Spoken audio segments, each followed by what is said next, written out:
আসসালামু আলাইকুম।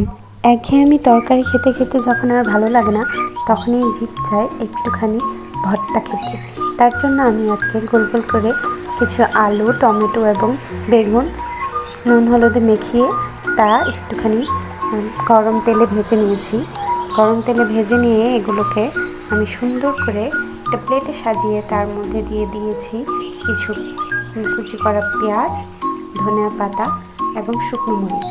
এবার সব কিছু একসাথে মেখে তৈরি করে নিয়েছি সুন্দর একটি মজাদার জিভে জল আনা ভর্তা। আর এই ভর্তাটি দেখে যদি আপনাদেরও জিভে জল আসে, তাহলে আর আমাদের ভিডিওটি লাইক, কমেন্ট এবং সাবস্ক্রাইব করে দিন। ধন্যবাদ।